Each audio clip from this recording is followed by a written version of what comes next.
about ready and I can hit go live. Go live. Okay. And I am live. Oh, we never got Adam back. Good evening, everybody. Thank you for joining us. This evening's Unite DeFi Roundtable.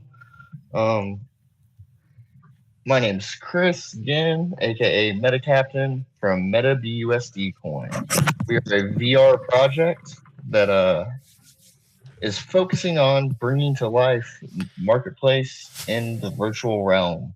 I'm going to pass it around the room, let everybody introduce themselves real quick. Rabbit. Oh man, why you gotta make me go first?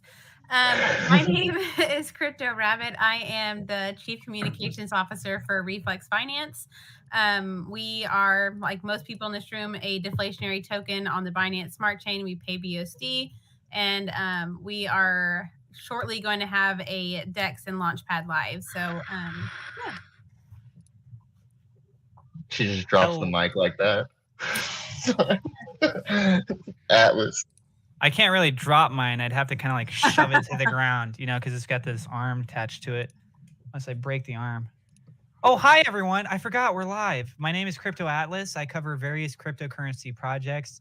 And, just a little public disclaimer. This is a sponsored video for me. And I am happy to be doing these roundtables covering with lots of different developer projects. I also do AMAs with individual projects. I do general coverage on my own. And I also do weekly roundtables with the sexy Adam Bergman over there. Hopefully his microphone is working right now. Yeah, I believe it's working right now. How's everyone doing tonight, man? Thank you so much for having me back on the show, MetaCaptain. Pleasure. As always, Crypto Atlas. Pleasure. And Kevin, definitely pleasure, my man. And the fakish Slim Shady, man. How you doing, buddy? Good. How you doing? All right, buddy. We're going to just pass it to him. Let's just go with the fakest Slim Shady. Would you like to give yourself a quick introduction? Yeah, definitely. So there might be some of the other devs from Affinity coming on, but I'm Paul, a.k.a. the fakest Slim Shady over at Affinity BSC. We'll see if our CEO, Chris, gets on because he'll hate it if I talk too much about the project without him. That's funny. Awesome. How about Kevin?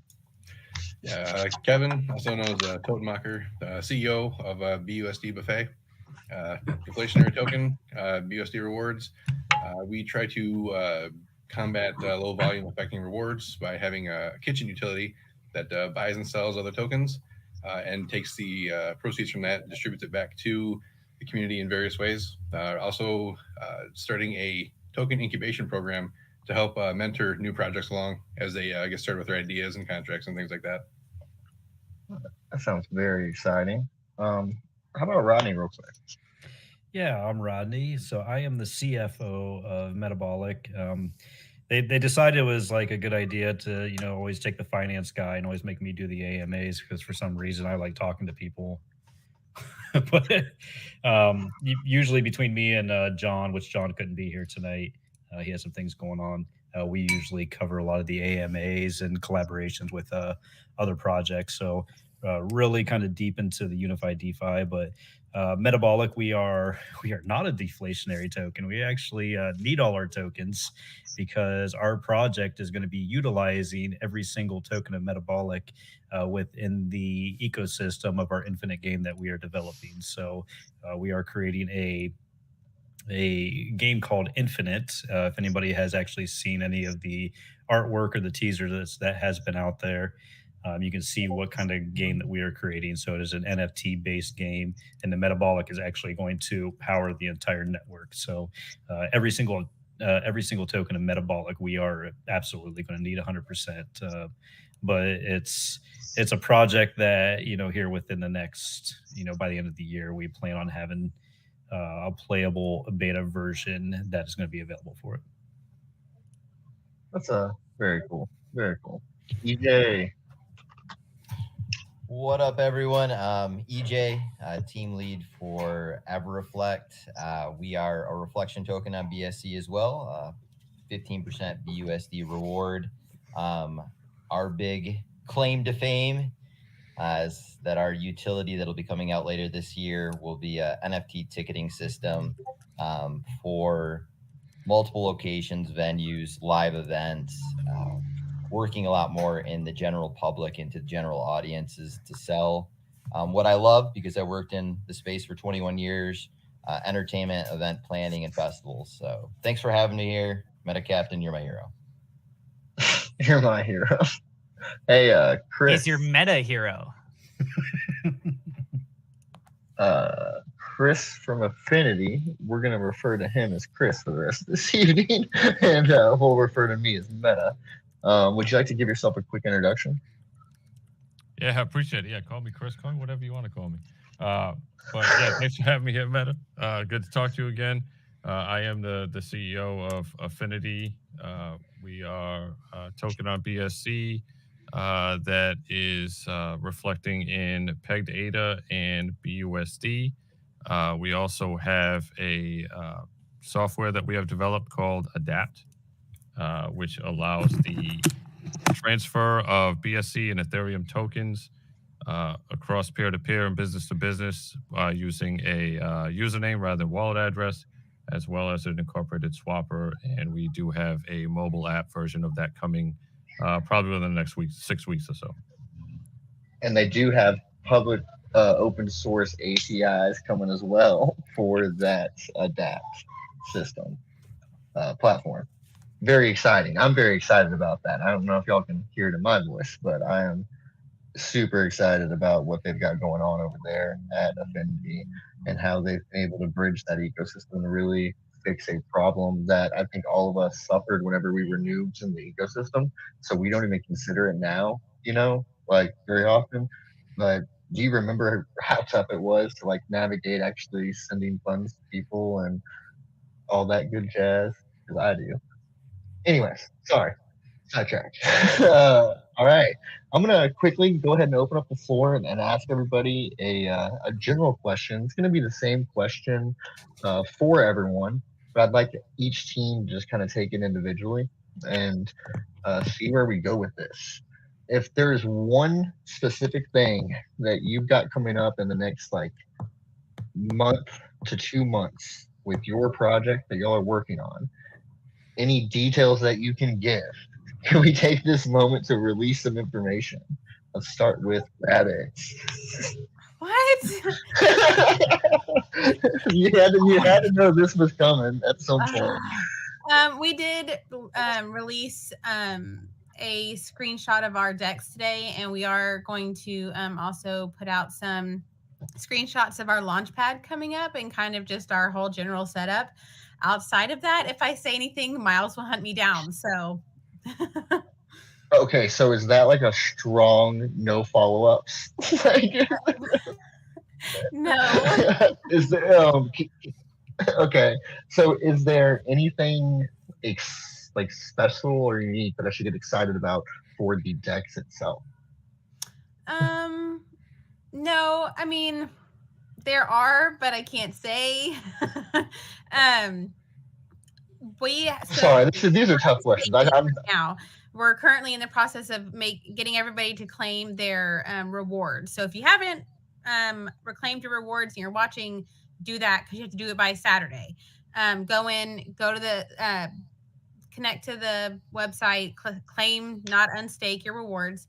And then we're going to switch to version 2. And when we switch to version 2, that gives our contract a lot more flexibility for the things that are coming down the road. And it also is going to allow us to go cross-chain. So there are some cool things coming with the launchpad and the decks. I just am not allowed to tell you yet. So can you tell me if you can externally update your router from your contract on V2? Look, I'm just things, and the person who talks everyone's ears off. All that technical stuff is Ray. So yeah. All right. Sorry. You know what? Before we go on to the next person with the same exact question, I'm gonna go ahead and spice it up and ask Atlas if there's anything that you're most excited about that's going on right now in your universe. Is there any news that you want to talk about or anything like that? I'm doing some things with NFTs. That's all I'll say right now. Oh, okay. I got something extremely big extremely big that's going on. But I'll hopefully be giving information in the next 2 weeks on that. It's huge, huge information, he says. That was my Trump impression. It was terrible. All right, EJ, same question for you, man. Yeah, we're still in the process of, especially this month, that we're beta testing all of our NFT tickets. So the events that we have lined up will start taking place. People will be able to go and redeem those.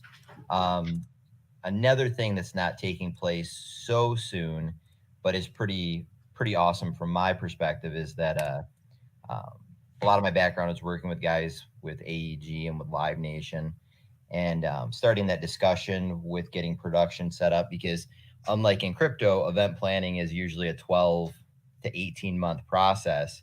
I'm based here in Lansing, Michigan, but already discussing with colleagues about doing an EverReflect music festival, which is on our white paper as far as the sponsorship goes, but looking at doing a full-fledged music festival here in my home state. Get some bands lined up that I'm excited about, just because it's something that I do already, and probably more geared towards the alternative music genre. But scoping out spaces right now, getting the staging and lighting and all that stuff lined up, because we're going to be, we're crypto and we're DeFi and we're a utility token, and I'm going to be doing all of our marketing basically to the general populations of festival planners, the general public, and that group. So I'm really, that gets me fired up, because I'm a big music fan and definitely want that incorporated into this part of my work as well. Very cool. Real fast follow-up question. Favorite musician or band? Favorite musician or band? I mean, it's I have to go old school to the first band I ever saw is U2, and like Bono, and like, actually I was just with my mom the other day and I saw a t-shirt for Joshua Tree. So I think if I had to just pick one, and I can't even remember if I said this to Dirty Mike before, but like, that's kind of like one of those bands that have just stuck with me now that I'm 40, and I've listened to every single one of their albums. And because it was the first concert I really ever saw live, it's kind of like ingrained into my blood. And I know a lot of people don't like Bono and all that stuff, but I would say that's the. I legitimately led that question with quick follow-up, EJ. Yeah, but I'm not good. And I'm tired, right? So. Oh, there's other people here. I'm sorry. Hey, I'll say this. I don't like Bono, and my favorite band is actually Muse, and they opened for U2 several years ago.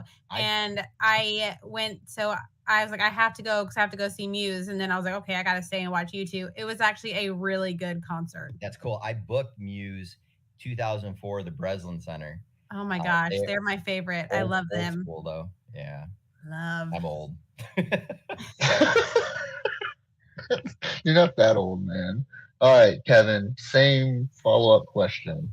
What is the thing that you're in the immediate near future, 1-2 months, excited about, and any information that you can give directly related to your project? Well, first, for EJ, you're not that old. I got 3 years on you. And I also wore my favorite hoodie for you. Go blue. Yeah, well, you know what? I'm going to send you a private message on Discord. Fair enough. So, yeah, BUSD Buffet, we're coming out on April 1st with our BTIP, the Bbft token incubation program. We're essentially going to have people who have ideas for tokens, but really aren't sure where to go with that. We're going to walk them through their contract development, how to figure out their tokenomics, what they're going to do for their launch, what launchpad to use, how to set allocations for private and pre-sale and their LP and all that good stuff. We're going to have stuff on our website ready to go on the 1st. There'll be a contact form, and we've got a few people lined up right now that we've been talking to. But yeah, that's it's just to help people come into the space and launch a successful project. I know when we started going, there was a lot of input from other projects. It's like, because you just don't know. So kind of like take them by the hand and say, these are things to avoid, and these are things you should do ahead of time to make sure you're well prepared. So even like taking projects and guiding them to certain launch pads, maybe. Mhm. Wink, wink. Indeed. All right, Rodney, Metabolic. If there is one thing going on in the next, month, 2 months, directly related to your project that you're most excited about, what is that? Just one. Well, just one. You can only name Just one. It has one. to be one. So if I give you two, then it nullifies everything. It does. If you give me two, it disqualifies and everybody And sells. you're gonna I've kick seen me it out of the round table. It's like you're done. Yes. He's gone. Oh gosh, I'm gonna probably. Gosh, this is a tough one because honestly, within the next month, we had like two really big things coming out. So I would say this is pretty easy for you, bud. I know what's going on. No, listen. I know it's like, oh, Polygon, like Polygon's huge, but here is the thing: is leading up to that, and like as soon as we launch over on Polygon, we have the NFT marketplace launching with it. That's what I'm actually more excited about is the actual NFT marketplace because. Okay, so just answer with I'm launching an NFT marketplace. Because Polygon. that's just the thing. That's our bread and butter that we're building this entire game around. So I'm like super stoked about it, man.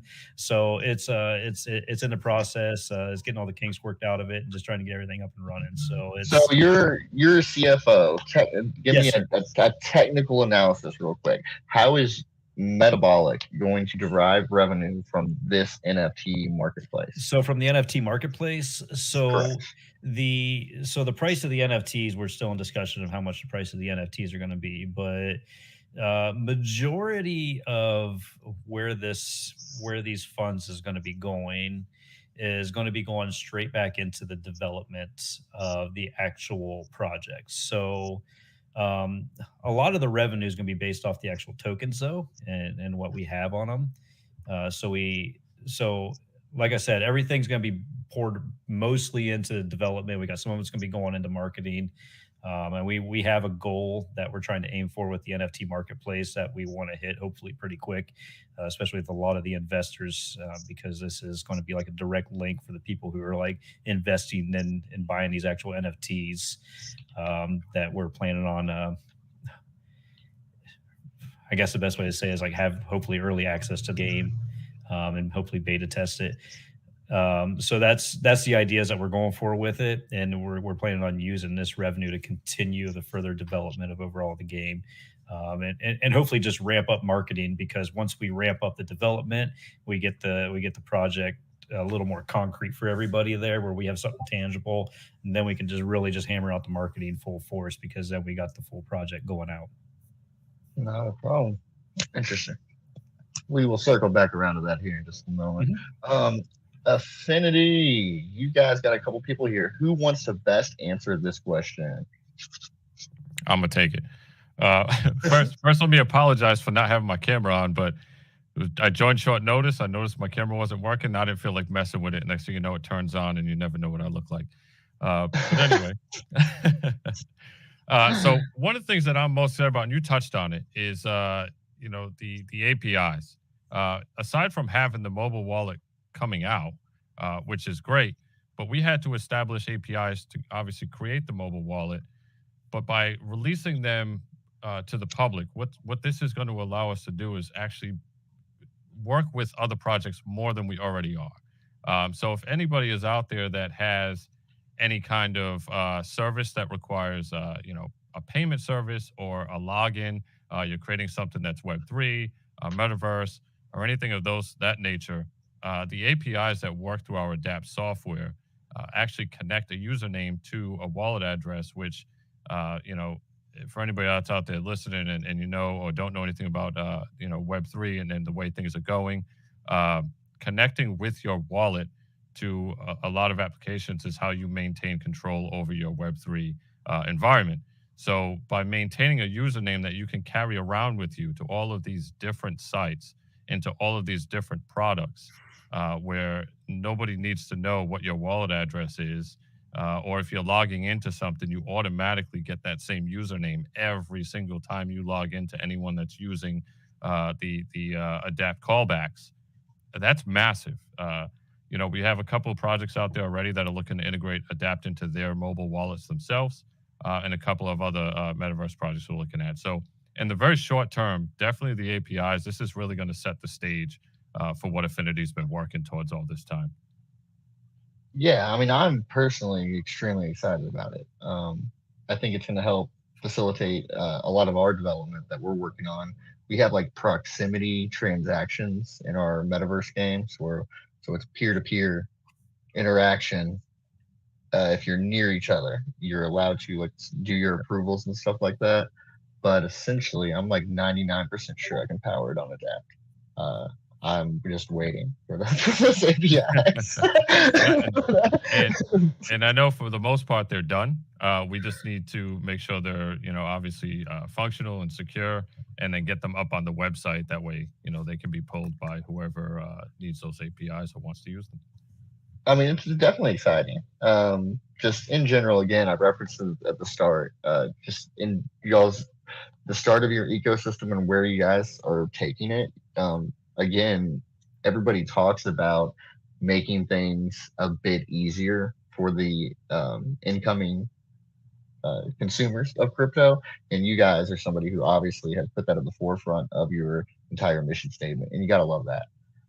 Yeah, appreciate it. And I do want to correct. I did get a text to correct myself. I might have said wallet. Probably getting ahead to speaking about the other wallets that are going to be incorporating, but we are not developing a wallet. It's a standalone app that will connect to a wallet. Nice. Fantastic. Adam, you missed the original start of the question. So what I asked everybody is, what are they most excited about that they've got going on with their project? And, when I say project to you, obviously I mean the Adam Bergman show, the man, the myth, the legend himself.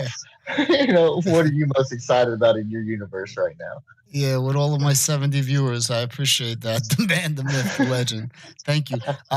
Before I even go into that, it's so funny you guys brought that up, and I was thinking. So I did videos for your project, of course. I did video for Affinity, and I was like, yo, this shit would be dope in the metaverse. Like, and I really got your concept, Chris, of what you want to do, and it would be really cool to have Adapt power that where, even if I'm paying for an advertising on the, table tent, I'll pay you through Adapt. I'll be like, I want my advertisement right now. Chris, here's your $20. Come on, do it right now.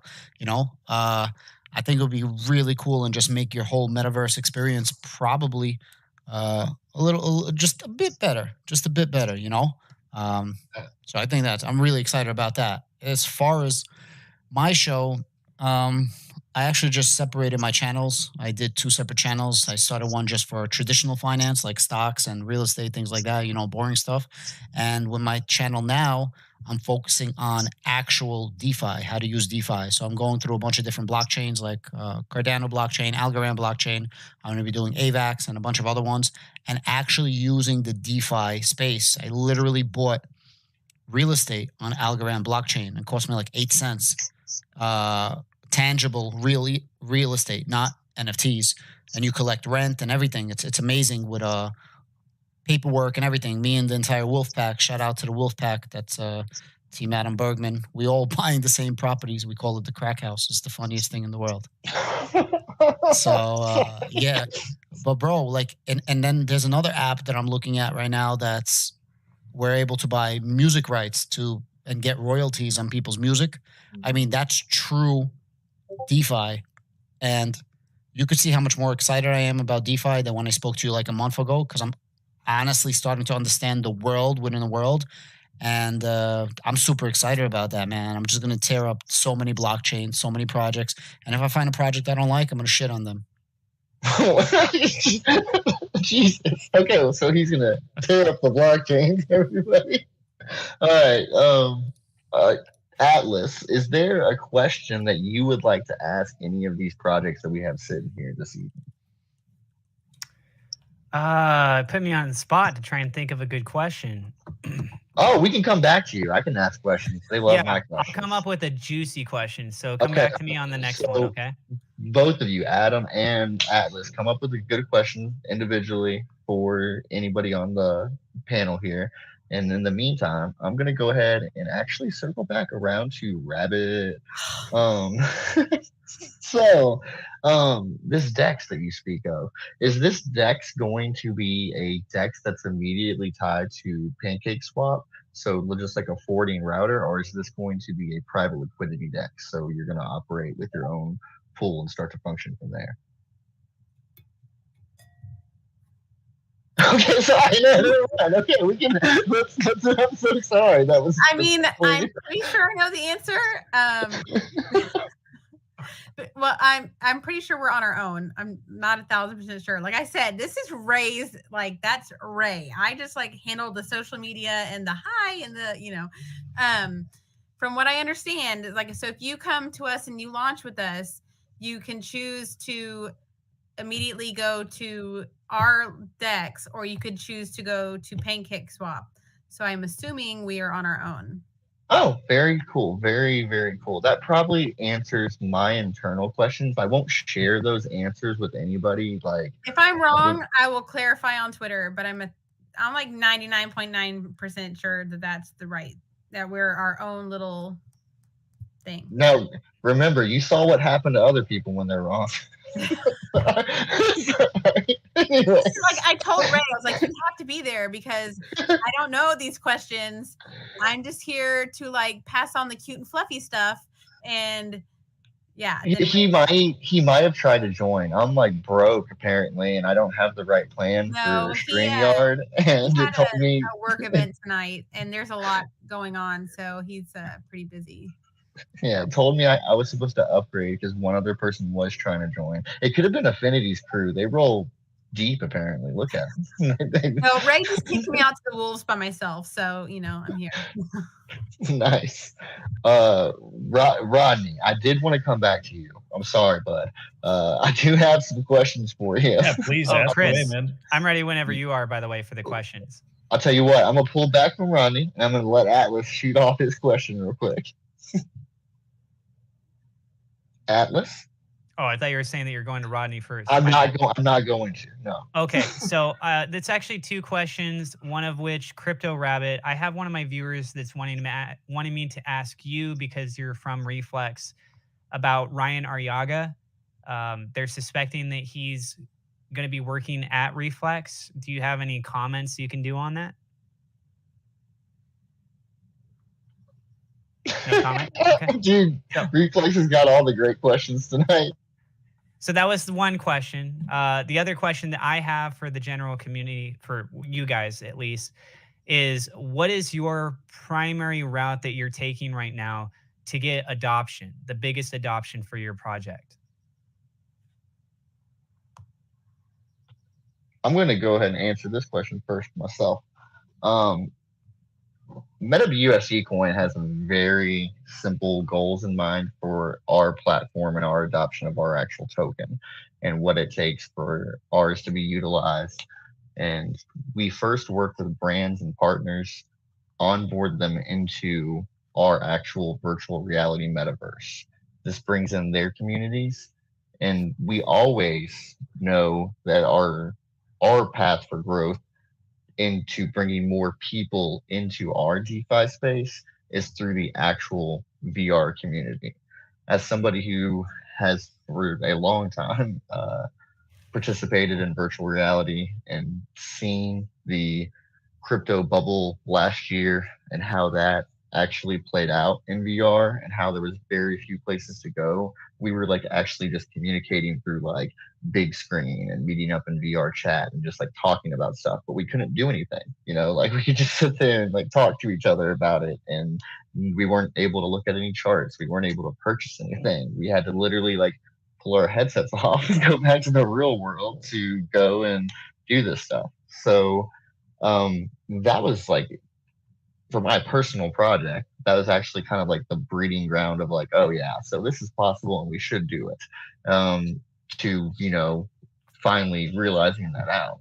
But as far as actual adoption on a wide scale, I personally believe, and I know EJ strongly believes the same way, the way to do it is to facilitate it without the end user actually knowing that that's what they're doing. make it just the better choice. Whenever you talk about NFTs ownership and you talk about owning things in VR, those things are two things that just obviously go together. If anybody here has seen like Ready Player One, you already know that like all of those items that are so unique and rare and have to be able to be carried through game experience to game experience and held for long periods of time and hold that value and be able to transfer that value. Those things are obviously better built by NFTs themselves. So you can't, that's obviously the way it should go. So doing things like that and making it to where the end user is participating in it, with it just being the better solution and not knowing that that's necessarily what they're doing, is my path forward personally. I will let somebody else answer that question for themselves.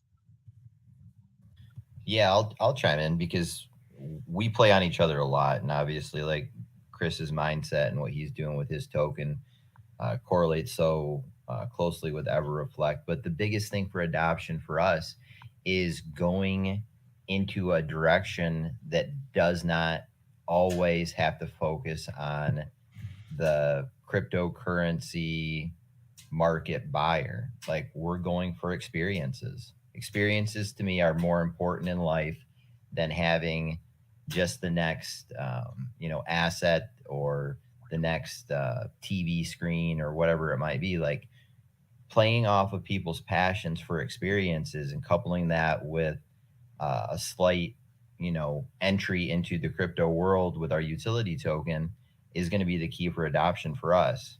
I also had one question though for you guys, well, mostly for Rabbit. Hey Rabbit, is the rumor about Mark Cuban won't stop calling you because he's involved? Is that true? Did you answer? Okay. Y'all are crazy. And yes, our DEX has its own liquidity pool. So yes, you have to see it in there. Ooh. So yes, Again, so can I ask a follow-up question to you then, Rabbit? Since Sure. you probably have a technical advisor on the phone now. Can I assume that your V2 contract is directly related to you having your own DEX? Like that's like one of those primary reasons why you wanted to go ahead and do a V2? No, from what I understand, that the reason we needed V2 was that the DEX and the Launchpad weren't in the original plan when the founders came in. And then, the core team came on and the founders had what they wanted and we had what we wanted. And when we sat down with the builders of the devs that are helping with the Launchpad and the DEX, they just, they flat out told us that the contract that we have now does not have enough space for everything that we want to do, in the long term. And so we could go now and, eventually have to go to V2 when we have like 100,000 holders, hopefully one day. Or we could do it now, which is, when we don't have a lot of holders, it's going to be a quicker process. There's not as many people to track down. So we just decided that now is a better time to do it versus later. Okay. Very good. Very good. I did know that one. Okay, cool. Yes. And no, I don't know Mark Cuban. If he called me, I'd be like, hey, what's up? I want to pick your brain, but I don't. Well, that's the rumor going around.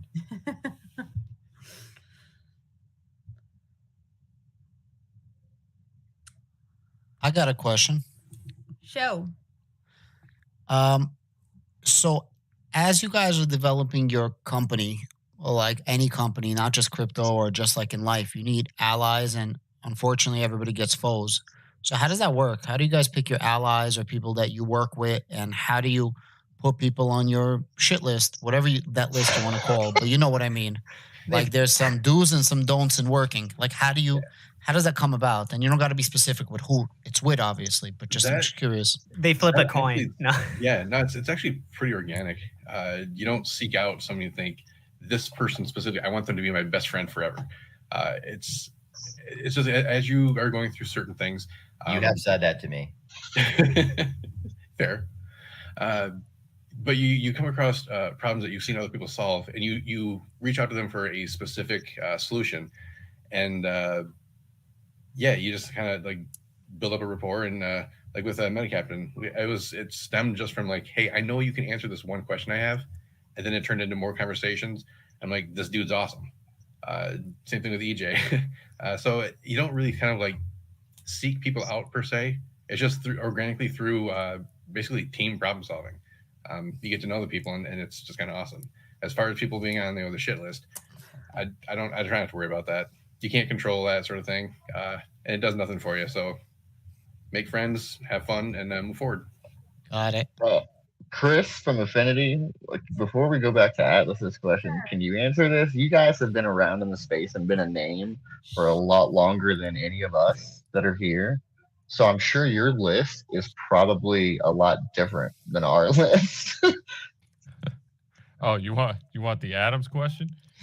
Yeah, Adams question. Yeah. I mean, to make it as easy as possible, right? Because we do, to a point, we also filter projects, to list them on Adapt to a point, but it is still DeFi. So, we don't go through a whole, big crazy process. We still want people to be able to buy and trade whatever they want.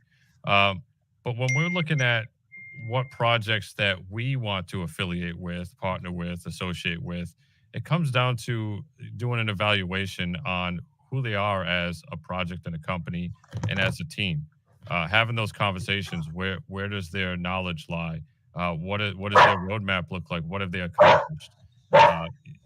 Sort of the same things that you would come to do yourself if you were going to invest in a project.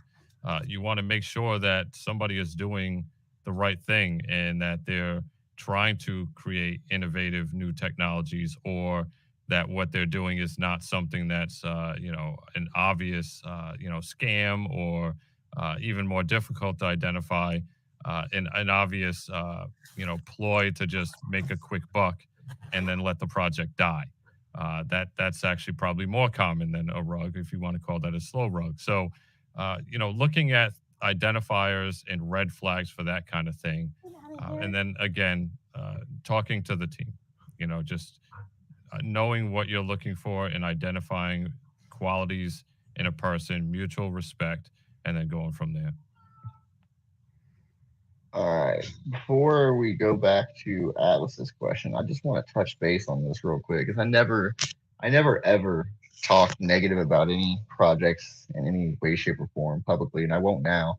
But I will say that most people know me as a very transparent, open-minded guy. I try to facilitate with anybody that I believe is trying to do good space. That being said, there are teams that do occasionally turn me down for these events. Typically, the teams will leave it very lighthearted. They'll leave it just as like a, hey, we're too busy, or we've got something going on, or something like that. I have actually had teams, though, that give me bad replies, something along the lines of, you have had on this team before, or you work with this team, so we can't work with you.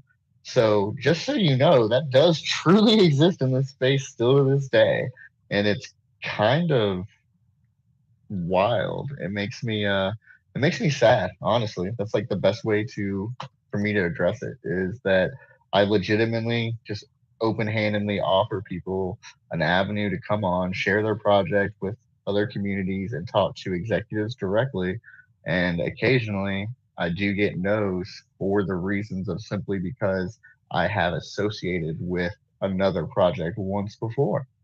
Like, and nothing else other than that. And I think it's weird. Back to lighthearted stuff though. Kevin, Atlas's question. Atlas, can you repeat it for him just so we hear your beautiful voice one more time? Yeah, hi, Kevin. So my question for you is that for your guys' project, your guys' adoption, what is the primary route that you guys are taking to be able to move that forward? Yeah, we're it's starting with so we had to prove our concept first to show that what we're trying to do, essentially generate our own volume, make sure that would actually work, and we could prove that. 5 weeks now, we've done that. So to get people on board with that. 1 second, Kevin, can you real quick tell us what you do? Like you just what is it that you're talking about right now? Oh yeah, that's fair. That's fair. The kitchen utility, the way we're generating volume, we have a percentage of our tax goes towards the kitchen. It's a separate contract that takes that tax, and it will regularly buy other tokens, and then once a week we will sell a percentage of all the tokens in that contract. It's currently at 20%. Uses the sell of each token to buy back our own token. Once we've rolled through all the tokens that we can sell, we take all the Bbft that we purchased and then we burn it. So those two steps are both taxed. So we're generating volume and rewards. We're also directly buying BUSD to give out more rewards on top of the volume and rewards we're generating from that event. So once a week, we're again building our own volume and giving out extra rewards. So yeah, the purpose for that, like I say, is because with rewards tokens, when volume slows down, that's kind of if people see the rewards slowing down, they will tend to jump ship. We are trying to almost position ourselves as the, if such a thing exists, the safe play, where you can throw some money at it and just let it sit there and know that it's going to be continually performing week after week. So that's kind of where we're trying to position ourselves.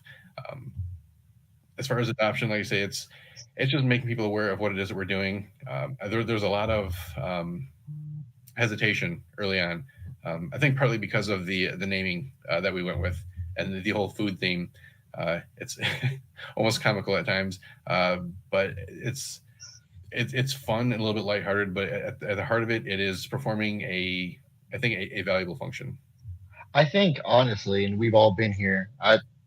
All of us, Affinity, y'all have a really serious sounding name, but the rest of us, well, Reflex too, I guess. But I knew I walked a thin line, like when I was picking out the actual name of the token. I was like, okay, if you go 100% serious, you won't get a single moon boy. But if you go 100% meme, that's all you'll get. So that in itself is surprisingly one of the more high-end decisions that you actually have to make whenever you decide to do a project. What name do I want? And that was it too. The whole thing again was again keeping rewards steady, and we're like, well, it's all about the BUSD and it's something that encompasses a lot, which is a buffet. So that's very cool. All right, so Affinity.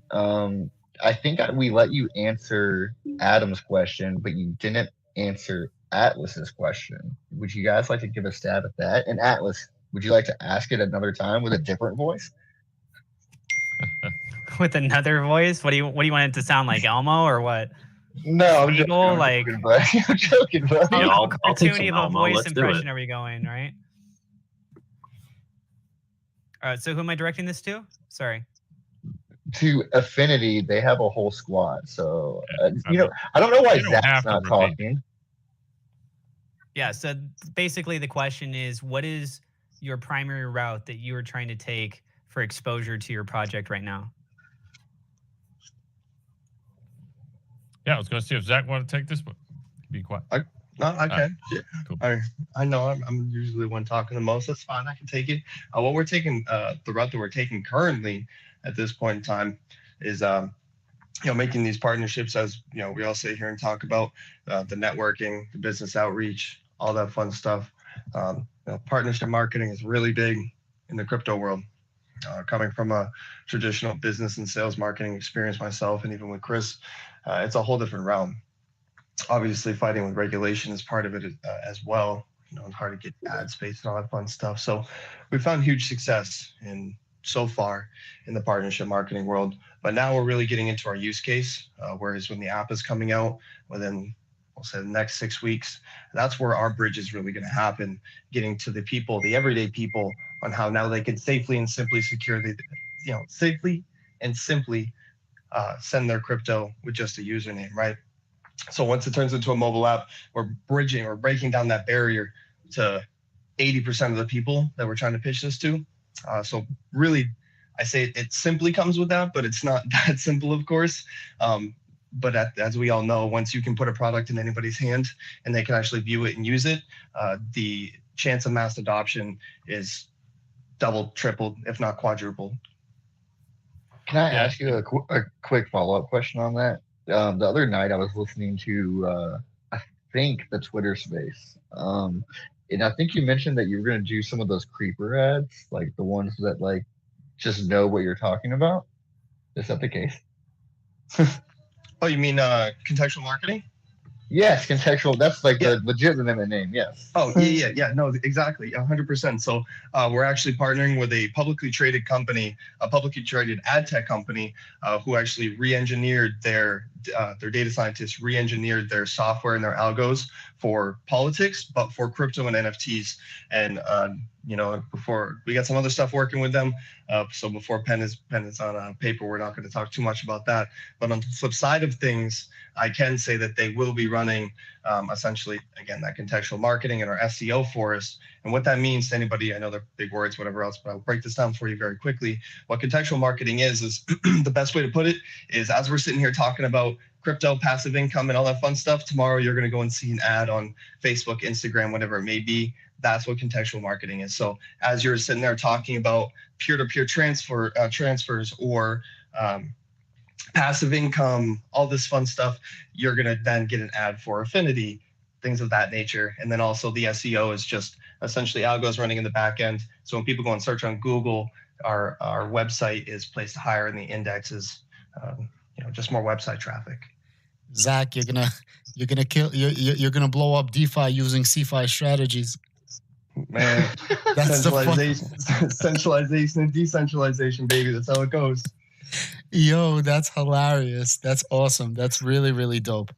Rumor has it he has Trump's marketing manager working for him. I do. If I could, though, I do want to touch on something that EJ had mentioned earlier too, with the marketing strategy. So it's really, really difficult to market a token. All of us here know that. So I'll use the term easier, not that it's easy, to market external factors, products, or whatever it may be that you have going on, that then helps your system and feeds the token and aids in the system of creating volume or other things for the holders of your token. So that's kind of the route we're going. That's why with Adapt and the mobile app and all these things that we're doing is more about outreaching to businesses, people that are in the crypto space, people that are not yet in the crypto space, and really creating that broader spectrum of potential holders and bringing them in, not just by advertising the token, but advertising the products in the company. Oh, 100%. I mean, I think we all know that too. It's within your own like bubble or within your own little space. For instance, there's a couple of us here that are all directly BUSD reward tokens, and we all roughly have the same amount of followers. I think Reflex, you might have pulled away a little bit. I don't watch y'all's charts like that. But I think y'all might have pulled away a little bit. But either way, we're all roughly around the same amount of followers or whatever, holders. Because we all operate within like that same little bubble. And there's only so much you can push that little bubble to before you actually have to deliver on real products and expand your offerings to people who are interested in those exact products that might be beyond that bubble that you first created with like your exact strategy. I'm going to switch things up. I've never done this before. So I'm going to actually pass it around and let each of you guys ask somebody else a question. And we're going to start, I think, with EJ. EJ, who would you like to ask a question? And just ask away. It can't be Rabbit, though, because you asked Rabbit a question. Whatever. I was going straight for Rabbit. You knew me. Damn it. Well, I was being distracted because I was purchasing, full disclosure, an Adam Bergman hoodie. So you interrupted that. But Bergman can answer this for me too. Can I potentially get a shirt and or hoodie with your face on it? But the real question is going to go back to you, Meta Captain. As far as your passions, and how you kind of roped me into this VR world that I'm getting involved with. What do you think is going to be one of the big tipping points in the near future that'll, because I didn't even understand completely how vivid it was until I just bought this Oculus, but now I'm very, very like intrigued and kind of you know, obsessed with it. When do you think Okay. that will come? I can answer these questions right away, sir. So there's many convergences that have been like really amazing. One of them being the new use of mobile tensor chips. With the new tensor chips going through mobile and expanding quickly within the marketplace, you should expect to see standalone headsets take like a strong leap forward in the very near future, and phones themselves be capable of powering more robust um, like uh, secondary devices, such as an Apple Glass of some sorts that we might see in the very near future that would deliver like a mixed reality to us. And I think that's when you'll see wide scale adoption. And for a while, you're still going to see like a, a bridge of sorts. You'll see an augmented reality marketplace, you'll see a VR marketplace, and then quickly mixed reality, just bridging both of those together through new innovative devices a little bit down the road. But in the near future, you'll see higher end VR very, very shortly. And it's like you said, we have amazing stuff now. But if you even comparatively speaking, I think Kevin maybe uses PC VR. If you use PC VR next to your standalone, you'll see like a drastic difference. And you want to be on like that PC VR level. And here in the near future, I think we will deliver that. Many breakaway technologies are working on facilitating that infrastructure that will hopefully allow it to be commercially like available quickly. Oculus, as far as I know, I think they take a loss on everything they sell just to make sure that it's adopted as widely as it is. And they've done an amazing job. For instance, you bragged about your Oculus headset, and I'm not at all trying to talk down on it. Sorry, I get lost when I talk about VR, guys. I'm gonna stop. But like I can talk about that all night. But long story short, we actually already have the breakthroughs for the wide scale adoption. It's kind of just more or less about landing the right pieces at the right time. I think, of course, Apple releasing their Apple Glass with a mixed reality interface is going to be massive, and we know they're doing that, so it's just a matter of when. I think it's slated for next year. Don't hold me to that though, for sure. Sorry. Okay, so let's go with Kevin. Who would you like to ask a question for? For both, well, kind of Crypto or Adam, whoever wants to take this one, or both.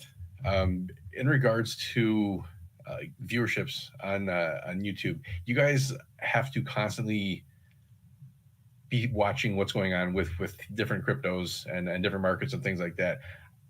My question is, how do you guys stay on top of all of that?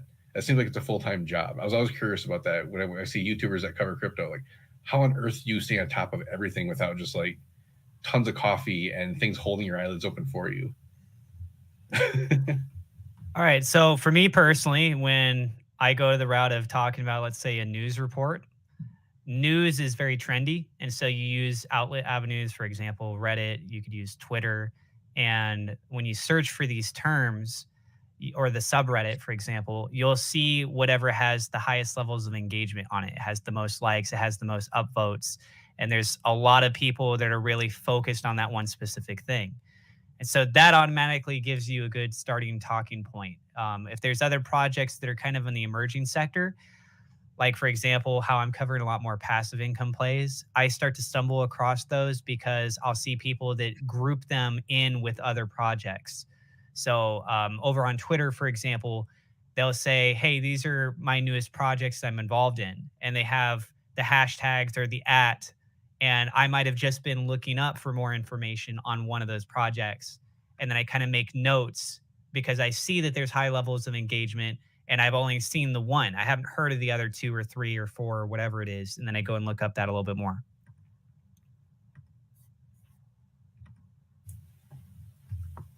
Atlas, were you going to give out information about your NFTs on Discord or Patreon? Oh man.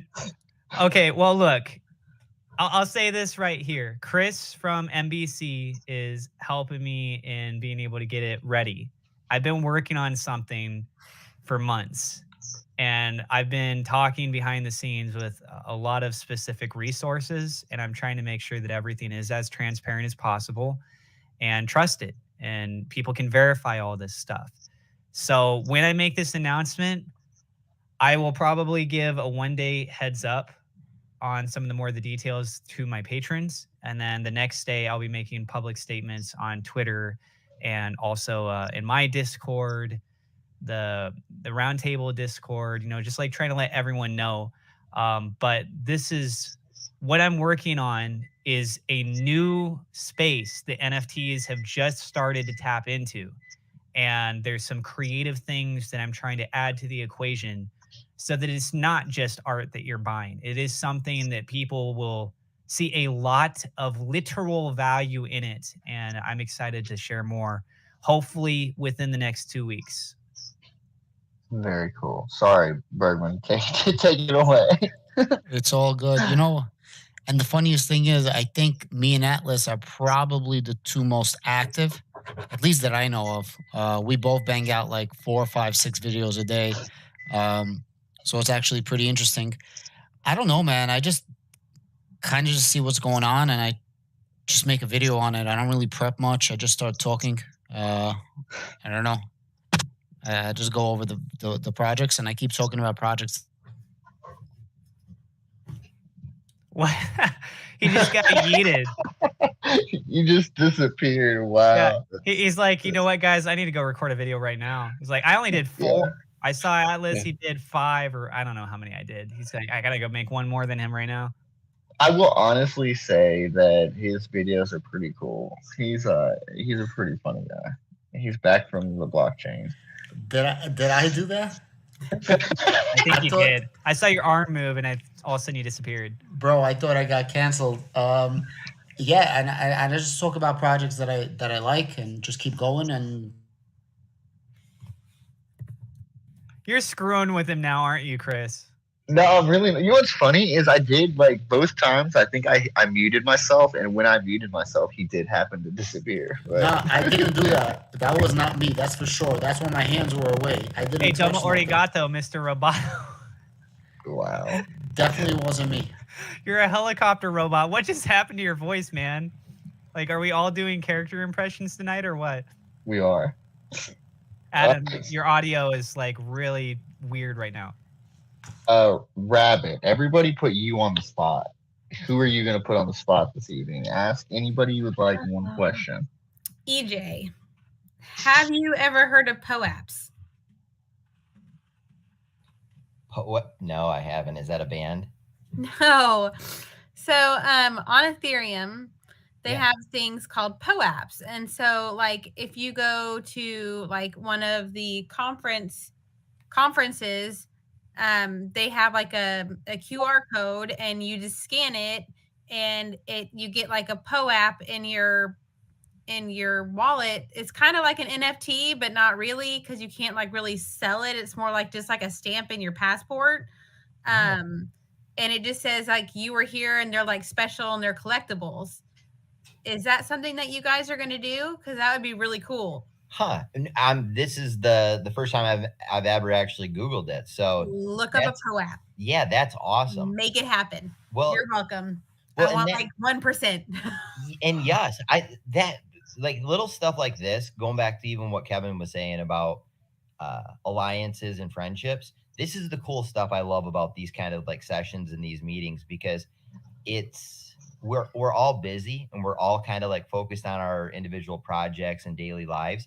But it's nice when we have conversations with people that are kind of in the thick of everything, because then it's like, all right, this is kind of cut into the chase. It's not like this extravagant idea of, hey, you should also like go out and mint farm animals and things that are, like the random suggestions. I know you guys get at Reflex, but no, this is cool.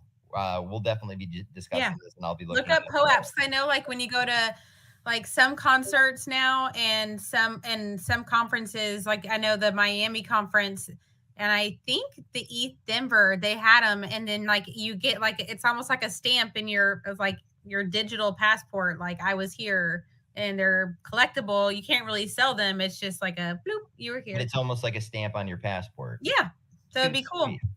Oh, I love it. I don't know why I love the idea of like a super scavenger hunt with NFTs. So yeah, like geocaching. yeah, Yes. I think that's like the way to go. Somebody needs to just hop on it and just do it.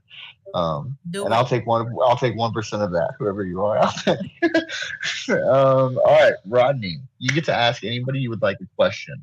Is there anything that you've heard tonight so far, or anybody you want to talk to? So honestly, I don't, man. You know, and I'm going to be dead honest. Like, I don't know a whole lot about a whole lot of the projects here, and I'm just being dead honest. Like, I've heard of the projects. Like, I know a little bit about it. I talked to EJ about some of the things that he's doing here. Talked with Affinity. If I did have any questions, it would definitely be towards Affinity, because we had a chat not too long ago, and I like something that you guys were moving towards. And you guys were talking about kind of like diving into the Twitch space a little bit. What can you kind of elaborate on that just a little bit more? Because it's Twitch holds a special place in my heart, and especially with gaming. I kind of want to know like your strategy a little bit more on what you guys are really trying to dive into there. Yeah, I guess it's probably where I come in a little bit. So gaming specifically, what we're looking towards, initially to bridge the gap into streamers. I was a streamer for a little bit myself, nothing too crazy. These guys joke about 3 viewers, but I might have topped out at 30. No, I'm just kidding. But no, so in that though, there's a huge need for these guys to, and of course this is anybody, right? But specifically for these guys who want to grind out all these games that they play every day, they need to have some type of passive income to do so. There's no lie that unfortunately you get paid shit from YouTube, Twitch, and all these places unless you have a solid following, right? And, obviously, yes, you have to work for the money, but and trust me, and I know them, there are a lot of amazing streamers out there who only have, say, 3 viewers, 4 viewers, but also could benefit greatly from passive income. No, we're not targeting just those low people and per se low viewer count, but everybody in between could greatly benefit from this. And especially something as simple as what our app will do. It's easy to bridge these people on who may not know about crypto and can easily now use our app to safely, securely buy whatever they want right on our app. Marketing, it goes into marketing too. It's kind of like everybody always asks, how are you going to get into the real world, or how are you going to get new investors? Well, to get new investors, you have to convince new people to buy. So to get new people to buy, you have to go to new areas. Gaming doesn't like crypto. Well, frankly, we don't give a shit. We're going to go there and we're going to make a change. That's how new people are going to come into our project. Very nice. I like what I hear. If I could, I'm going to take it back to Rodney real quick. Just if you can, I know you say you love gaming and you guys are working on a game. I heard you talking about this game recently. Can you give me a breakdown of what this game is? Yeah, the game it's an MMORPG. I kind of want to kind of put it into perspective. If you think about maybe like a Final Fantasy 14 type of deal, you're going around, you're doing quests, you're killing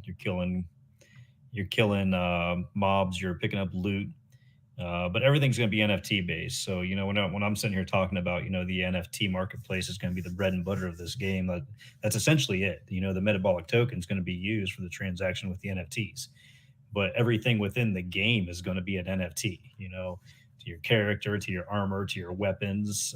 You kill something, you pick it up, it's an NFT.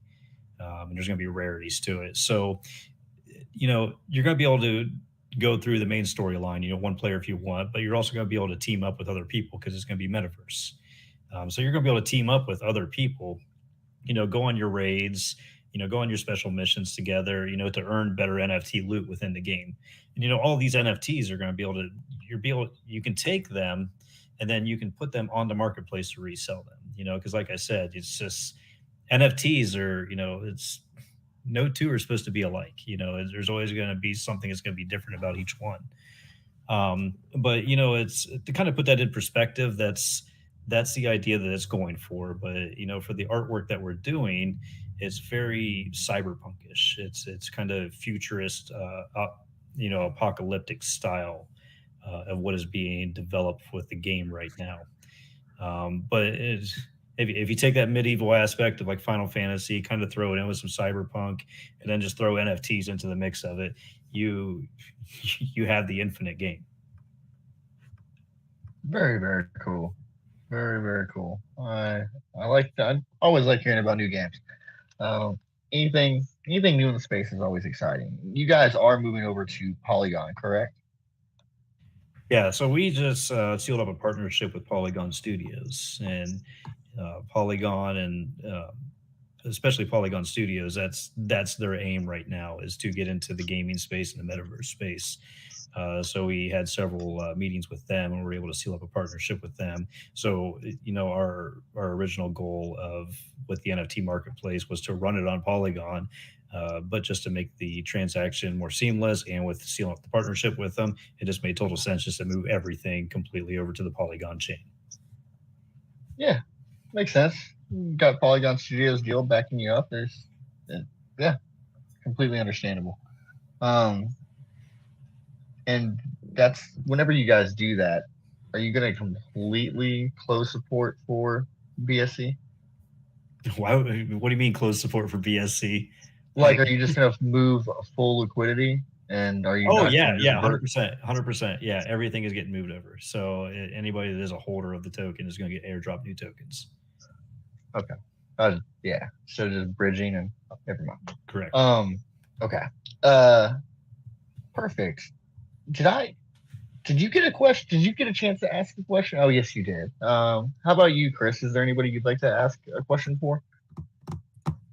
I'm gonna go ahead and let Paul take this one. Paul.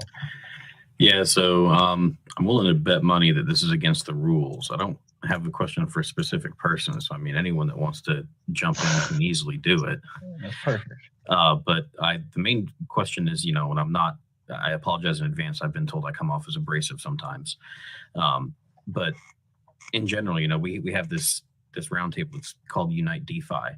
And we just saw a great example of Rabbit talking with EJ about, a new idea that can come out and be fruitful for multiple projects and stuff like that. But, what is everyone else doing to help promote the Unite DeFi? I mean, we try to help as much as we can by getting other tokens listed on our platform, and we intend to forever have our APIs open source so that anyone that wants to come in and use the API to integrate with the Adapt platform can do so. And I'm not trying to say that we do more than any other project or anything like that, but just out of curiosity, what are some of the other people doing to help promote that Unite DeFi kind of community within the crypto space? I'll jump in, and I'll be short. We at EverReflect hosted an NCAA tournament bracket for college basketball because, I'm an event planner in my blood. So doing things like that are super just comfortable for me. The amazing part, though, that gave me chills was how we set it up and asked people, Reflex, Buffet, so many of the projects. We ended up getting 10 in total that were willing to jump on board, send it out to their community. I think we had close to 600 brackets filled out. And then everybody donated a portion of tokens of $500 value, put it into one wallet. Everybody whitelisted that wallet. Put our EverReflect team in trust that we're gonna end up giving it out to 3 different winners of those brackets. But stuff like that for me is the stuff that I get excited about because of being the event planner and being able to see the community come together, because there's so many times that we lose focus. I think that we're living in this like virtual space and it's all text message and it's all just over social media. It's really cool to see people engage and have fun and potentially win something that's crypto related, but not necessarily the primary focus is the crypto. It's just community. I know for me, we do have things that we want to do that are like, stuff that to bridge gaps with other communities. But I think one of the biggest ways that you can unite DeFi, and it's not always something that's, a blast out on Twitter. It's, another project's launching and they say, hey, who did you use for marketing? What worked for you and what didn't? And I actually came to Reflex because I was doing consulting on the side for projects. I was, what does your white paper look like? How can we make it better? Those types of things. I've had a lot of people reach out to me since Reflex, and that they know that that's a little bit of my background, and say, hey, like, what worked for you guys? What didn't work for you? Like, did you get approached by these people? How do you get into this market? And, even just answering simple questions like that and giving someone direction without, expecting anything in return, I think is just as huge as something as, a blast out on Twitter. Hey, we're doing this, helping other projects come up in the space when they're lost and they don't know what to do. I say one of the things we're doing, it's not so much community specific, but like in our Discord server, one of our team members there, Rusty Shackelford, I'm sure everybody knows him. He's got a channel on there where he'll do a deep dive into tokens and lay out basically every piece of information you'd want to know, and then a link to that token's Discord or their Telegram. With the kitchen, with the tokens that we have in there, it's people will then see that we have that in the kitchen, and they'll go and explore. Like, well, I've never heard of this token, and they'll go out and look into it a little bit. So part of what we're doing as well is trying to bring awareness to other projects as well, and try to share that exposure so that we can, like Chris was saying too, or Metacaptain, pardon, we're still kind of in a small bubble where everybody's kind of all existent in this one space, and just trying to just spread everybody around to hop from server to server and say hi to other people once in a while, and just trying to do that through token awareness by people seeing it, whether in the kitchen, Rusty doing his deep dives, or just seeing it in the return ratings that we have on our tools website. I know for me, beyond just like hosting these things, how this came about was figuring out a way to bring teams together faster and have them have direct interaction. All these guys will say a lot of what happens actually happens here in like 10 minutes whenever we actually end this broadcast, and we're all behind the scenes just for a moment, a few moments talking to each other. I try to drive true revenue sharing between projects. A lot like Rabbit, I've been known in the space for a very long time. It's just a general consultant. I help people with sharing direct technology, direct code, and I think for many people on the stage this evening, as well as almost every project that's come on here in the past, I've done true development work for, a lot of it free of charge. And that's just something that I do for the space to give back to what the space has given me and has provided for me and for my life.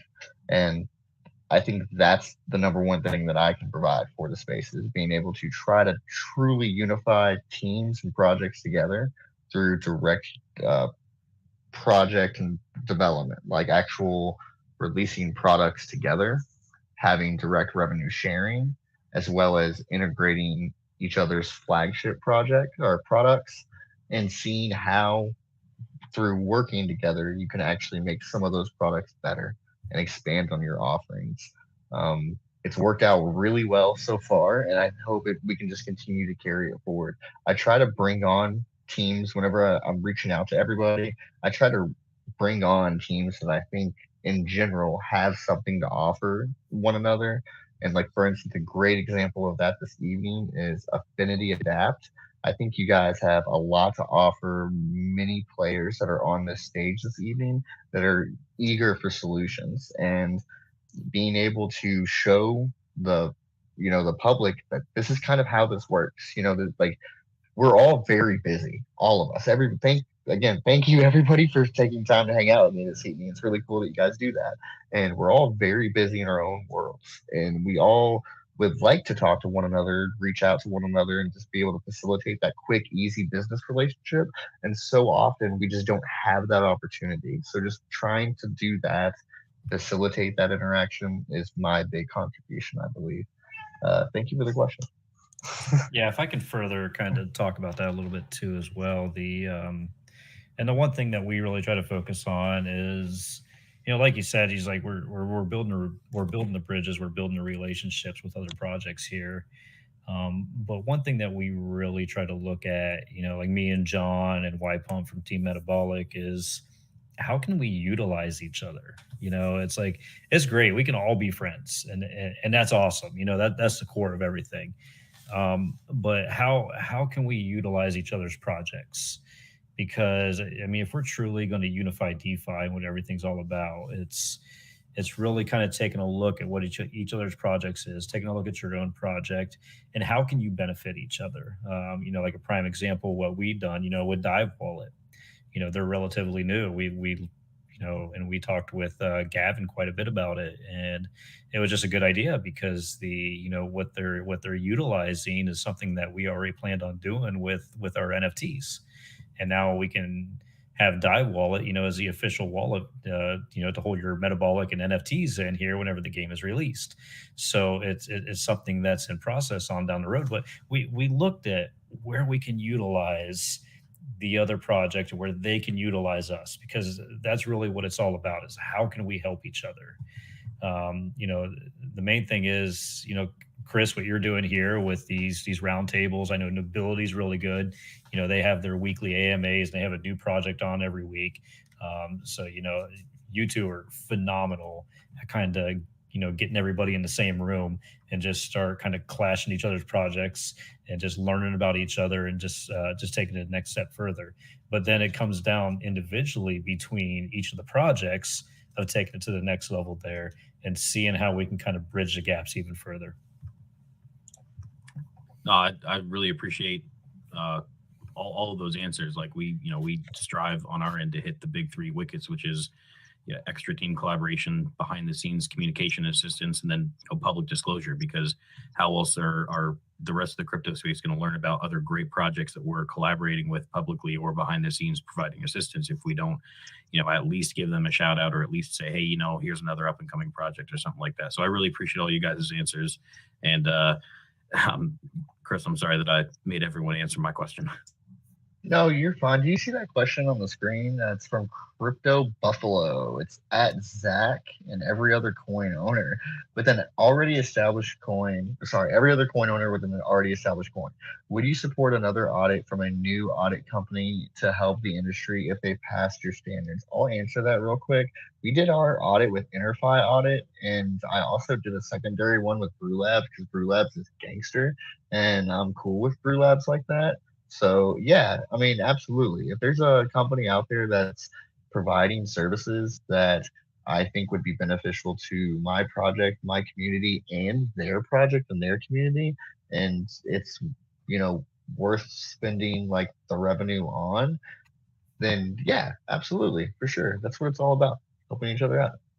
But and somebody else can please answer that question. Yeah, definitely. Yeah.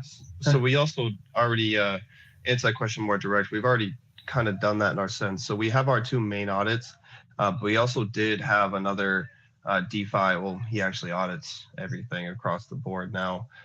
His name is Chris Skeptic, and he did an excellent self-audit on us for his own project. And that's, I guess I can hammer on two things. One that you said, so if whether it's an established coin or anybody who's up and coming, if that's what you're around and you want, like, obviously I can only speak for ourselves, and anybody else who's up here, you're up here for a reason. But if you know that we're safe and you know who we are and you want an easy, vet, then do it. Like, we have no problem with that. We'll sit down with you and do your vetting process. So you can have it on paper. That's cool.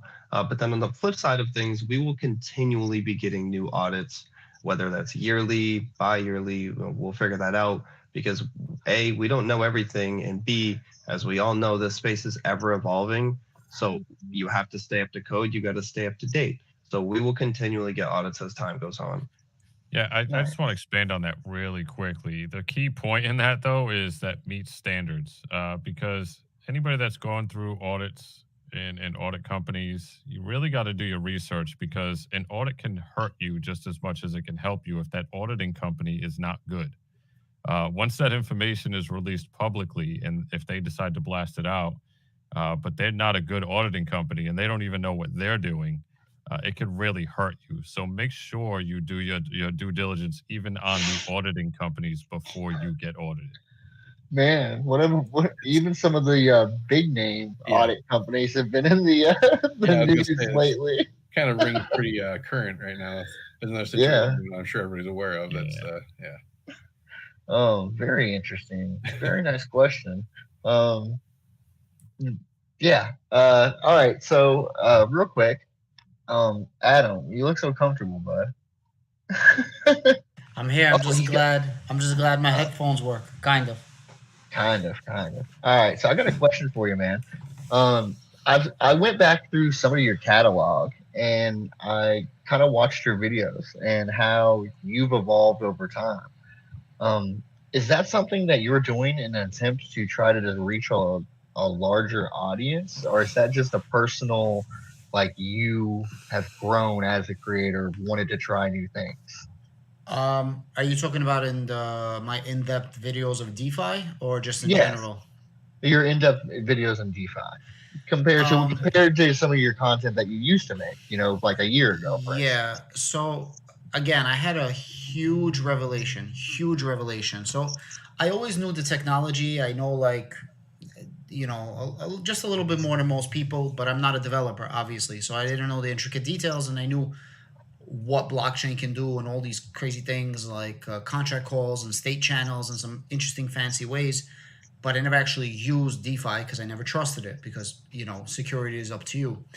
Lately, I started getting into DeFi more and more, and I'm like, oh, wow, I'm concentrating too much on a single thing, which is a token, which is great, but there's so much more. A token is just one piece of a huge system we call DeFi. And then that system of DeFi is one world. And then there's many different DeFi worlds, right? Every different blockchain that eventually is going to connect. In the next 5 years or 10 years, we're going to have interoperability. And I'm just fascinated. So my goal now is to unite people and teaching them about actual DeFi, because I think we're short selling ourselves if we don't at least learn the technology behind our most favorite projects and most favorite tokens. And so that's what I'm trying to do right now, and that direction I'm going, and that just teach people about actual DeFi. It's more than just buying and selling a token, right? A blockchain can send information from point A to point B, but that information, all it is data. And the more complex that data is, people got to understand it's more than just, let's go to the moon. That's really cool, though, because you totally answered it without answering it, because you just you sidestepped the question, but the passion in your voice answered it for me. It says that you're doing it for you. This is totally something that you're just in general interested in, and you're expanding on it for yourself, which is an honest, cool answer.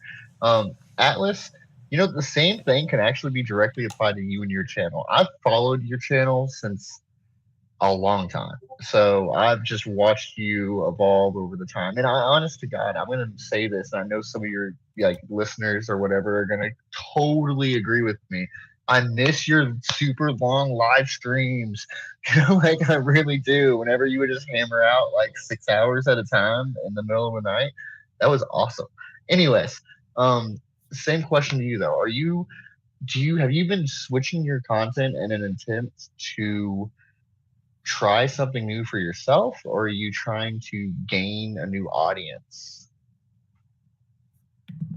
It's actually both. So the thing is that I have had a lot of heavy content on one specific token, which is SafeMoon, but it wasn't the only thing. Even before SafeMoon, I was doing content on lots of different projects. When SafeMoon came around, too, I was like, all right, built up more of an audience there, but I still would throw in other projects from time to time. Sorry, you're about to say? So you did stocks too before you did SafeMoon, right? You just did like regular stocks, like regular Yeah, Wall Street people stuff. I mainly focused on AMC and the most relevant news. So similar to the same style, I like to keep people up to date on what's the latest that's going on with these projects. And then I also like doing technical analysis, so I do that from time to time.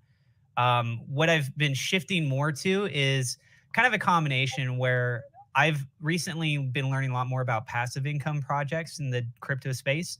That started primarily back in January. So from that point of view, I was like, whoa, all right, this is a whole other sector of crypto that I haven't really dived down into. And frankly, it's actually paying me quite well. And so just like anything else, if it's working well for me and I want to talk about it with my family and my friends, then I want to be able to share it with more people. So I like being able to make videos in that kind of sense. So you kind of combine that desire to talk about those subjects at the same time as the lack of abundance of news or topics to talk about or theorize even on with SafeMoon, just as things have kind of shifted, has made it to where with me doing this full time, I don't want to be put into a position, ideally, especially in a bear market like we've been in, where I have to resort to selling off parts of my crypto investments just to be able to pay for my everyday living expenses. So if I can maintain or do better through my YouTube, which is paying me in fiat, well, I can't just do one or two or no videos on SafeMoon. I need to find some sort of talking points. It's like, well, what is it that I enjoy? I enjoy passive income. Let me talk about nodes as a service. Let me talk about, rebasing, yield. Like there's lots of different avenues that are starting to emerge. NFTs that are providing passive income of things as well. And so I've been shifting a lot more to doing that kind of stuff and also interviewing these people that are involved in these projects. So I kind of have an idea from a person that wants to buy into projects, right? Of what are my main concerns? And what have I seen community members voice in comments and videos and such? And so I can kind of bring that opportunity when I go in to have these recorded interviews with these people that are involved in these projects and have them essentially sell their project, right? I'm just here to create an opportunity, almost like a podcast sort of environment. And I feel that there's a little bit more authenticity and less of people perceiving that I have my own personal agenda because I'm giving most of the talking grounds to the other individuals. Yeah, that makes sense. I'm going to drop this question real quick for us, just because I love this question. This will be our last question that's serious, and we'll wrap this up right after this. Sorry, guys. This is going on for a little while. Crypto Buffalo again just re-clarified their question from earlier. And I think this is a good question for a couple of the teams on here. Real quick, I'm going to say, I'm not plugging anyone, just asking for helping the industry against rug pulls and identifying coins that launch and rug. So obviously this has always been a problem, especially in the BSC space. And, many people offer numerous solutions to this. I think what we see coming from Kevin at Bbft with his incubation program is a good solid first step. You see a lot of other incubator programs out there that through time they're able to align themselves with certain launch pads like Reflexes that as well offer their own type of protections, and there's market protections coming out. I'm a part of a project called Shieldcoin that offers crypto assurance that allows holders to protect themselves to some degree on the system. I believe innovative solutions like that is how we really protect the industry. The common blanket answer that I usually get, or most people usually give, is education. You gotta educate. That being said, educating in this space is really, really hard. It really is, just to be honest. I try all the time. I think all of us do. And just it's rapidly growing, newcomers all the time, and new scams all the time, new ways of rugging even. I saw something recently that I thought was brand new, and then somebody else was like, man, that's how they did it 4 years ago. Like, and I was like, oh well, I didn't know that that's how they were rugging 4 years ago. But interesting. Anyways, sorry. Would anybody else like to take that question? I thought it was a pretty good one because I think all of us have that on our minds. We're always thinking about rug pulls and how to stop it. I think honestly, to your point, like the biggest one though is going to be launch pads. Right now, I think everybody knows there's really one launch pad currently in existence that everyone uses, and they will let anybody on there. It doesn't matter who you are; you just go there and you're on that launch pad. Offers no protections, and that's part of what the problem stems from. So, like what Reflex is doing, they're going to check the project first, and like if there's something wrong with what you're doing, no, we're not going to expose the general public to that. I'll let you talk about that, Rabbit, but that's kind of a good start right there is not even allowing crap projects to launch in the first place.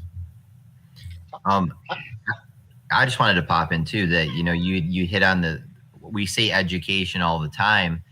And I think a lot of times it gets convoluted that it has to be the trader or the holder that needs the education. But even like half of my day today was wrapped up with 2 other projects that are teams of devs just trying to figure out their pairing for liquidity pools or how they've messed up that pairing of liquidity pools. And sometimes it has to be that you ask the devs or the teams that are putting together the project the right questions, because just as much as we have all seen and been burnt by a rug, we've gotten burnt and we've gotten basically quote unquote, screwed by teams that didn't know how to basically drive a contract. And that's such a big factor that most people, you can basically, it can look like a scam or it can look like a rug because they didn't know how to do something with a simple write on the contract or a simple, pairing at the beginning because they collected too much. And there's so many times that the education needs to be on those teams. And I know that you have to like do the vetting process to be able to let people through the gate. But hopefully people are getting more and more educated on how to ask the right questions or ask, why are there this many tokens that are, sitting here in an unlocked wallet? Or why did you decide to collect 1,200 BNB in your private sale and then only pair it with 300 when you put it onto Pancake? Like, those are the questions that people need to be asking as a trader or as a holder in advance to make sure you're being cautious before you even hand over, in essence, your money or your BNB to anybody, because it's like you're having, I trust everybody that's in this room, and I don't even know Affinity that well, but I know the people that trust you guys. It's like you basically are handing over a debit card to people. Like, I trust in your belief and your passion for your project. So that's the way you have to view it.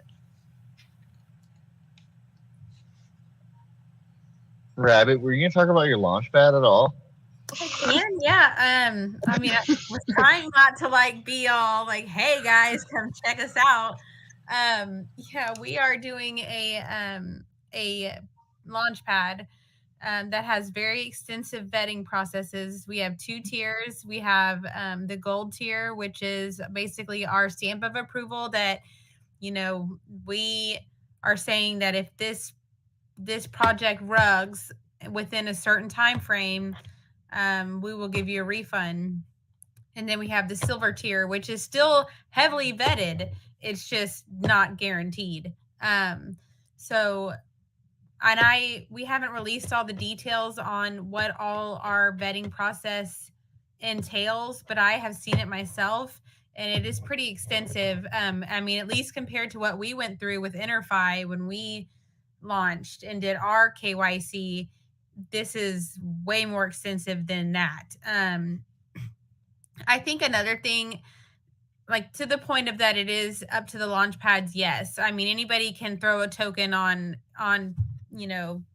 the sale site that is a mixture of white and red, and not to say names, and, turn around and rug it. I mean, there's been, I know we've all gotten on Twitter and, had a friend or somebody that we follow say, "Hey man, I was in this pre-sale and a launch and I got rugged." And I think we don't, and Reflex doesn't want to be like, we are going to be I mean, yeah, we want to be like number one, but if another launchpad comes out and they're just as good, because we need to clean up the space. We need to make it to where if you're going to launch a token here, you need to mean business and you need to be a reputable person because you're handling millions of dollars for people. And another thing that I think is really important is if you ask a question at all, I mean, and not saying like you go on Twitter or into a Telegram, you're like, yo, bro, why the F is this that way? But if you come in and say, hi, I have a question. I was looking at your contract and I noticed XYZ, can you clarify for that me? It shouldn't be you're immediately a troll or that you're fudding. It should be normalized that you can politely ask legitimate questions about why a project is doing something a certain way without being kicked out of a room. We need to make that normal, that you can politely ask questions and not get thrown to the wolves. So that's another thing that I think would really help. I legitimately just realized that we lost Rodney. I feel so bad. Metabolic. We miss you. Come Anyways, back. yeah, I'm sorry. Hey, do you mind if I ask you a question, Rabbit? And you don't have to answer, but if you know it, great. But otherwise, it might be something that you can look into. So to EJ's point, when you're looking at devs, aside from rugs, which is great that you guys are kind of insuring on the gold level, any potential rugs. But if somebody screws something up, how do you deal with that then? And that's not even my real question. Have you guys thought about doing some sort of like interview process or like almost like an exam for devs that are about to launch, even with simple questions like, do you know how to even deploy a contract? Do you know how to call functions of the contract? Do you know how to do, all of that to make sure that the devs are at least, somewhat knowledgeable? Okay, good. Well, so we do have kind of like a mentorship where they can, in our packages where if you want to ask questions or you want mentorship or you want help with marketing or anything like that is part of our package. So someone can come in and say, hey, I want to talk to you guys for 30 minutes and ask you questions. So that is an option. But yeah, I should definitely talk to Ray about that and, making sure that when we are vetting these guys, they actually... Yeah, almost like a requirement rather than just an option, like a requirement to be able to answer like a standard 20 basic questions, Yeah. I'll chime in with this much. Like, and probably everybody on stage here knows this as well, especially, like you Affinity guys have been doing this for so long. I think all of you probably have day jobs as well. I don't, but I own a company, MetaBC, which is Meta Blockchain. We do blockchain services. I derive all of my personal revenue from helping devs all day, every day. All day, every single day. All I'm doing is helping other devs fix their contracts or help them with their launches and stuff like that. Or I shouldn't even say devs. I should just say other project insiders, people who are attached to projects that need assistance. So it's like prominent in the space is all I can say, is that like that shouldn't be as big of an issue as it is. It upsets me to some high level of degree, and that's why I love like Kevin's program there with the incubator process. That's just because that's almost where you need to bring it. Like you need to bring your idea to a team that knows what the space is like, because it's not even just like on a contract level. I spend, because I'm a dev, so I spend all my time working out contract problems, but I also farm out like many other employees that I have to work out other parts of the space, such as marketing, such as inter-team communications, actual team structure, stuff like that sadly it's not directly reflective of what it necessarily is in other fields and industries. I've been a part of engineering teams and stuff, and the actual DeFi space operates completely differently than what we're used to from these other fields. So yeah, in my opinion, you almost need to catch them that early. Just bring us your idea and let me help you form the entire structure if you're really serious about taking this project forward, because you need to realize certain things today, right now. This is not a moneymaker for you. This is not going to put money in your pocket. How are you going to pay for this development? How are you going to move this forward? How are you not going to enrage an entire community and then ruin your life? Like stuff like that people need to make sure they're considering before they move forward with certain things. And I've seen it. So I think all of us have seen it so many times with different teams where they had good intentions starting out. Depending on how things worked out, certain things happened and they went certain ways. Anyways, let's lighten up the mood real quick. Sorry, guys. Let's lighten up the mood. And let's round this out and finish this right now. I'm going to send everybody around and let's give final thoughts. Anything you want to do a shout out for, plug, anything you would like. I'm going to start it off. I've been having an NFT battle for going on a week with my DApp. My DApp was only MetaMask working only. And finally, today, after long overdue waiting, I finally got Wallet Connect all functional, has been tested. We will launch our series live tomorrow. I will pick out an exact time. Let's go.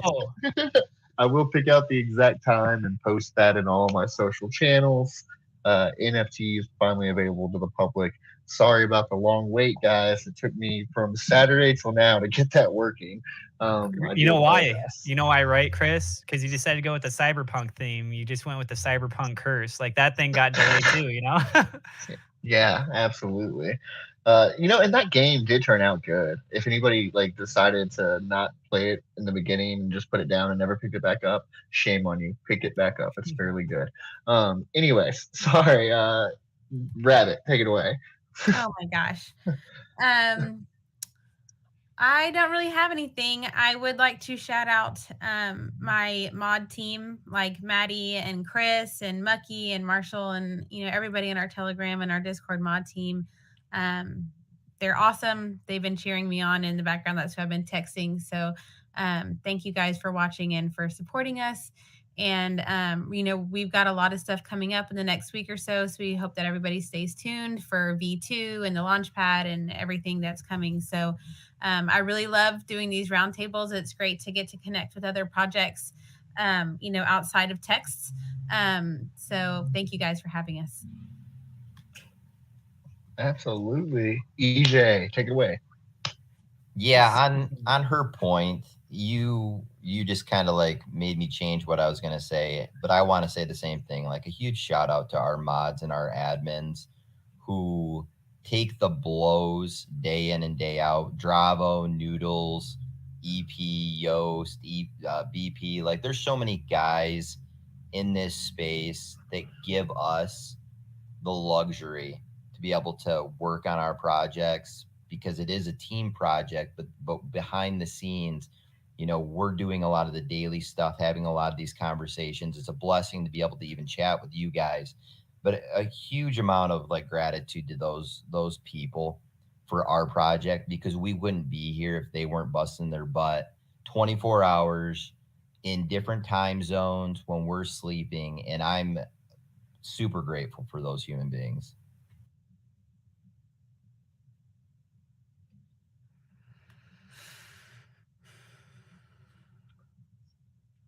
Sorry, I got lost. I was checking my Discord and I couldn't navigate myself back.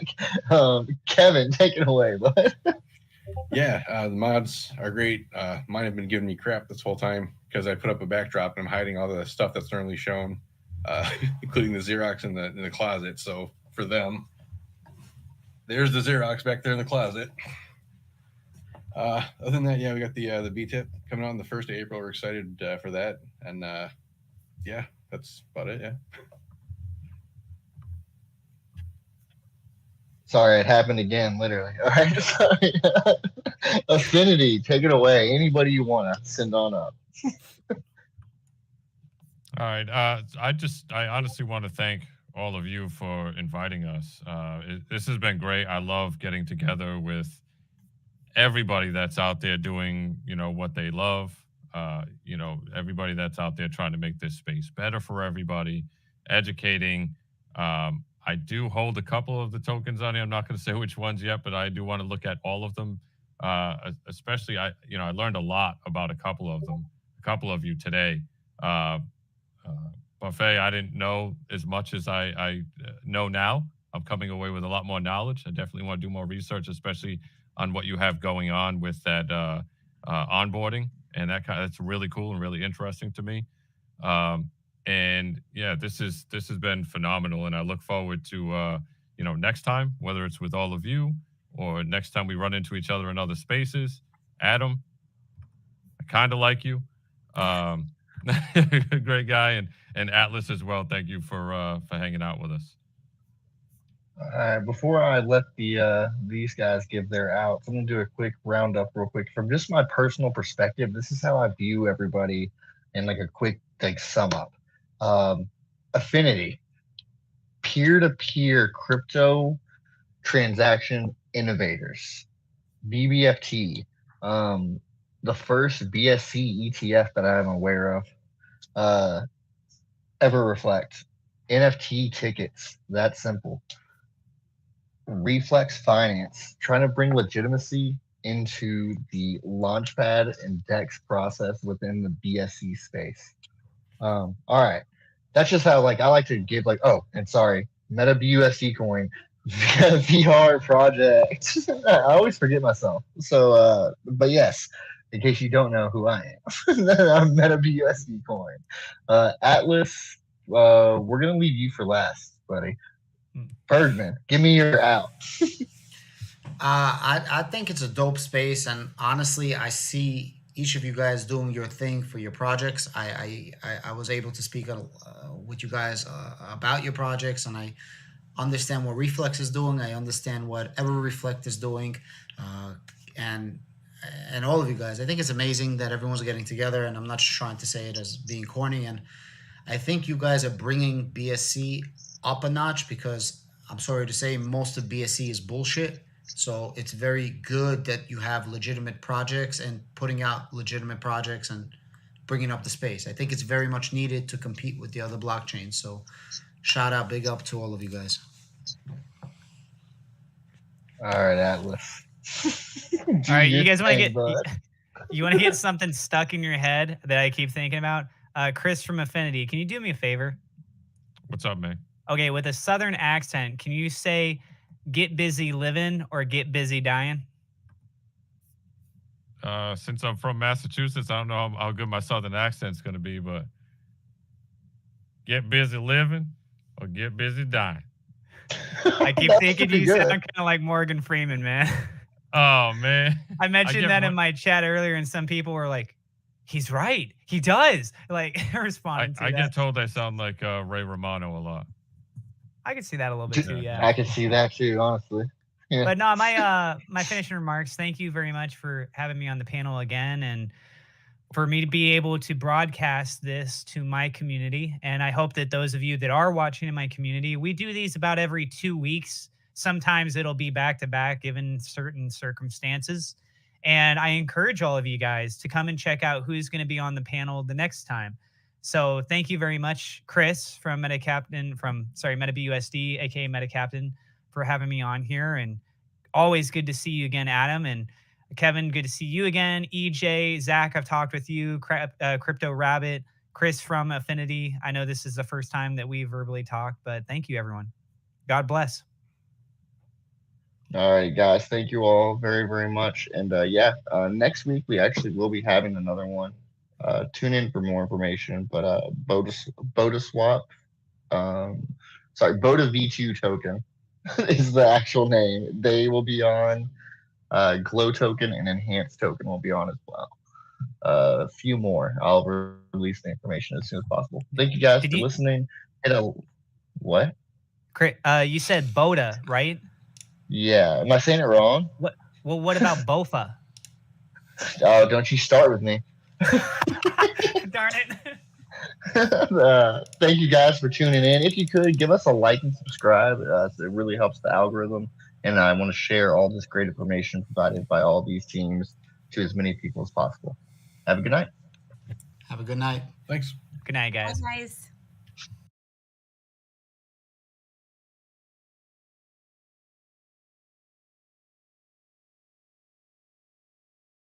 I'm st- Fantastic.